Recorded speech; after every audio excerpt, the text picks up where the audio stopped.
আসসালামু আলাইকুম। আজ রান্না করে দেখাবো খুবই সহজ একটি রান্না, তবে অনেক বেশি মজার। এই মাছ কিভাবে রান্না করতে হয় সেটার প্রসেস জানলে মাংস খাওয়া লাগবে না। মাংসকে ফেল করে আজকে মাছ রান্না হবে। চলুন দেখে নেই শোল মাছ কিভাবে রান্না করতে হয়। শোল মাছের পিস নিয়েছি এখানে কয়েকটি। মাছ ভালোভাবেই ধুয়ে নিতে হবে। তারপর লবণ আর হলুদ দিয়ে মাছগুলোকে মাখিয়ে নেব।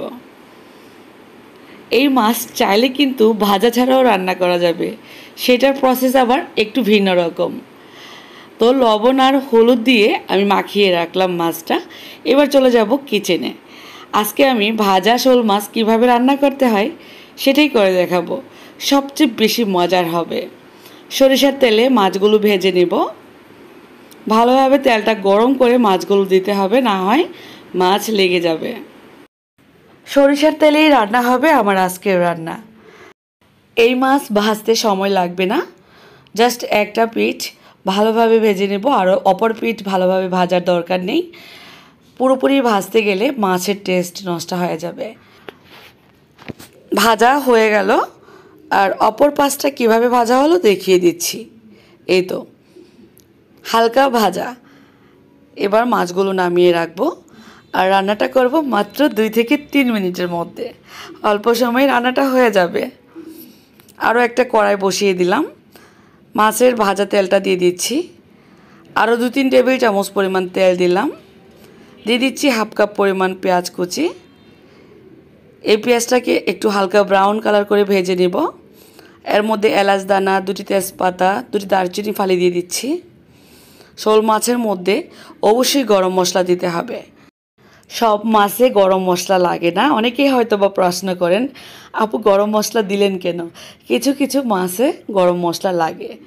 যখনই পেঁয়াজ ব্রাউন কালার হয়ে গেল তখনই দিয়ে দিচ্ছি পেঁয়াজের বাটা, আরও হাফ কাপ পরিমাণ। পেঁয়াজ মোট 1 কাপ পরিমাণ লাগলো। এই পেঁয়াজ ভালোভাবে ভেজে নেব। সুন্দর ফ্লেভার চলে আসলে এর মধ্যে আদা পেস্ট 1 টেবিল চামচ পরিমাণ দিচ্ছি, রসুন পেস্ট 1 টেবিল চামচ পরিমাণ দিয়ে দিলাম।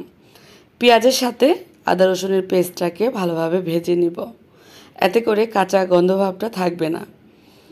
পুরোপুরি ভাজা হয়ে গেলে এবার গুঁড়া মশলা দিচ্ছি। লাল মরিচের গুঁড়া 1 টেবিল চামচ পরিমাণ, হলুদ গুঁড়া, ধনিয়া গুঁড়া, ভাজা জিরের গুঁড়া সবগুলো 1 টেবিল চামচ পরিমাণ করে দিচ্ছি। লবণ দিয়ে দিলাম স্বাদ অনুযায়ী। গুঁড়া মশলাটাও লাগবে 1 টেবিল চামচ পরিমাণ করে করে। এই মশলাটা ভালোভাবে কষানোর জন্য একটু পানি দিয়ে দিচ্ছি হাফ কাপ পরিমাণ। কাঁচামরিচ দিয়ে দিচ্ছি 4-5টি। এবার 2-1 মিনিট সময় ধরে মশলাটাকে কষাবো। মশলার কালার চেঞ্জ হওয়া না পর্যন্ত নাড়তেই থাকবো, না হয় নিচ থেকে পোড়া লেগে যাওয়ার চান্স থাকবে। মশলার কালার চেঞ্জ হয়ে গেলে দিয়ে দিচ্ছি 1.5 কাপ পরিমাণ পানি। এটা হচ্ছে ঝোলের পানি। মাছটাও সেদ্ধ হবে, আর এই ঝোলটাও কিন্তু আরও একটু ঘন হবে। এই ঝোলের পানির মধ্যে আরও হাফ চা চামচ পরিমাণ ভাজা জিরার গুঁড়া দিচ্ছি সুন্দর ফ্লেভারের জন্য। পানিটা ভালোভাবে ফুটিয়ে নিলাম এই ঝোলের পানিটাকে। তারপর মাছের পিসগুলো দিয়ে দিচ্ছি। অনেকটা ঘন হয়ে গেছে এই ঝোলটা। এখন যে ঝোল আছে এই ঝোলের মধ্যে যদি মাছগুলো দেই তাহলে কিন্তু সেদ্ধ হয়েই যাবে, যেহেতু মাছগুলো ভাজা। তরকারির টেস্ট আনার জন্য আমি আজকে যে প্রসেসে রান্নাটা করে দেখালাম, অবশ্যই এভাবে রান্না করে খেয়ে দেখবেন কত বেশি মজার হয়।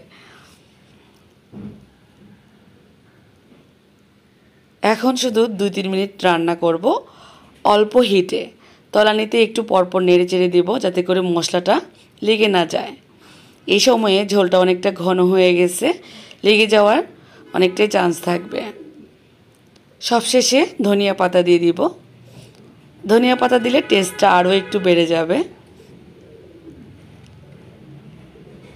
এবার চুলা অফ করে দিব। অলমোস্ট রান্না কমপ্লিট। নামানোর পর তরকারির কালার কিন্তু চেঞ্জ হয়ে যাবে। অনেক ক্রিমি হয়েছে এই ঝোলটা।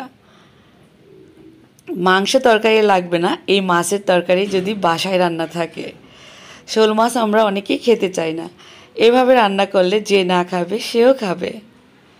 এই তো সুন্দর কালার চলে আসছে। কেমন লাগলো আজকের রেসিপি কমেন্টে লিখে জানাবেন। ভালো লাগলে বেশি বেশি করে শেয়ার করে দিবেন। আজকের মতো বিদায় নিয়ে নিব। সবাই ভালো থাকবেন। আল্লাহ হাফেজ।